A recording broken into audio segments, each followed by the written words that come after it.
In this video, we're going to talk about the pen tool. The first thing I'm going to do is delete all of these objects. When you want to delete something, you can either be in the selection tool and then click on it and hit delete, or you can just scroll over everything you want to delete and then hit delete.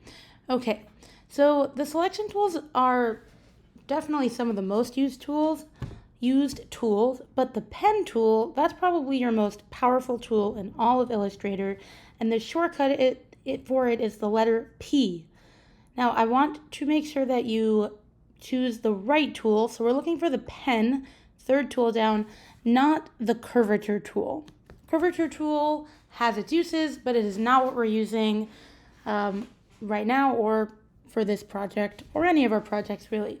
Okay, so when you choose the pen tool, you can get it by hitting the letter P. You will get this icon. Your cursor will turn into a fountain pen tip, and this is what you can do with it.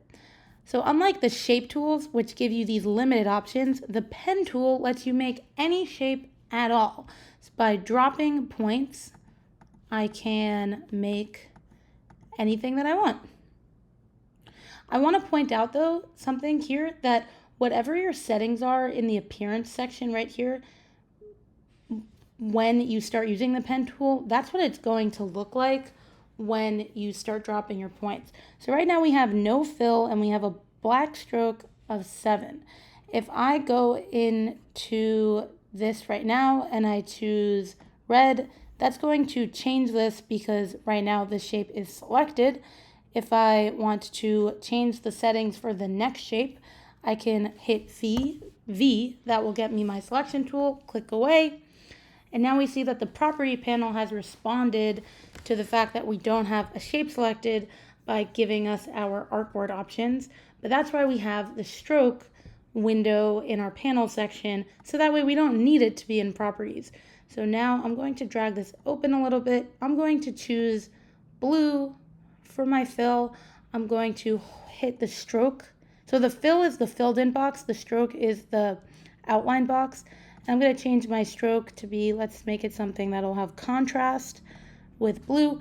Okay, and now when I start dropping points, my shape should have these colors. There we go.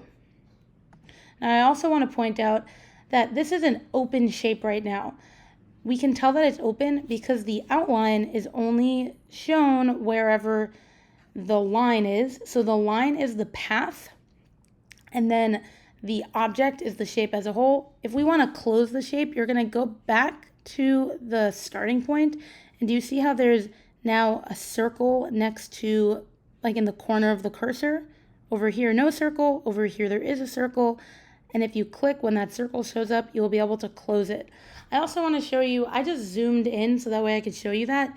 If you have a Mac or depending on your computer, you can zoom in and out with your trackpad. But if you don't have a trackpad that lets you zoom in and out, you can still zoom in and out by hitting Command or Control plus. Zooms you in to whatever is selected. If you don't have anything selected, it will just zoom you in and out in general. Okay, zooming out is Command or Control minus. You can also hit Z. Z gets you the magnifying glass. That's your zoom. You can scroll from left to right to zoom in. You can scroll from right to left to zoom out.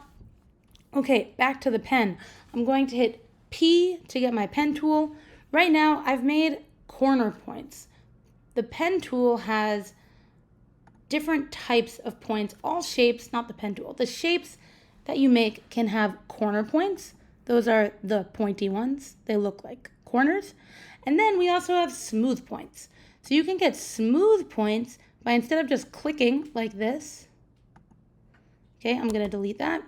If you drag, you're going to get a smooth point. And when you drag, I want you to notice that you're creating these handles. Okay, these handles determine, and I'm going to delete this so we have more space. The handles, and we have like this cute little lima bean.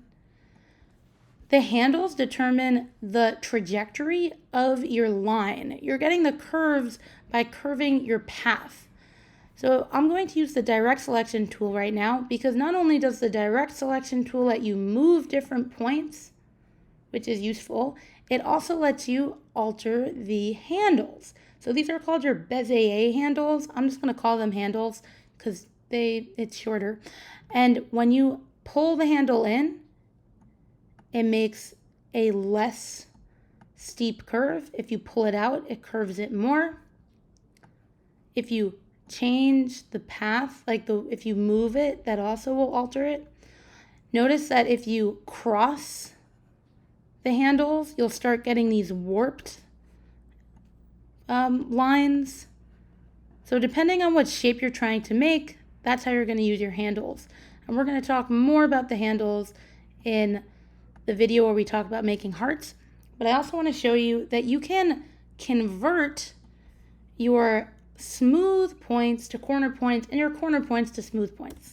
I'm deleting this and we're going to start again. So I'm going to use the pen tool. You can hit P to get pen. And I'm just going to make a rectangle. And then here I'm going to make a circle. This is not a perfect rectangle or a perfect circle. They are approximations of the shapes. Okay, so I've just made my two shapes. Now over here, I'm going to turn this into a circle or ellipse, and here I'm going to turn this one into a rectangle. Okay, so underneath the pen tool, remember anything that has this triangle under it is nested. So nested under the pen tool is the anchor point tool. The anchor point tool lets you convert your handles. Okay, so I'm going here. Now, just like when you drop points, it gives you corner points, and when you drag, you get smooth points. So if we drag a corner point using the anchor point tool, we'll convert it into a smooth point. And if we click, when I say dropping points, what I mean is like click, click, I'm just dropping these points. Okay, just in case that wasn't clear. Delete, delete. So now if I just click here on my handles, we're converting them into corners. So clicking gets you corners, dragging gets you smooth points. It's the same when you draw the points and when you convert the points. Now, I've had basically just shapes that are all smooth and all corners, but you can have shapes with both, and you will have shapes with both. So here, corner, smooth, smooth, corner, corner. See, the pen tool lets you do so much, and it can let you make basically any shape that you can think of.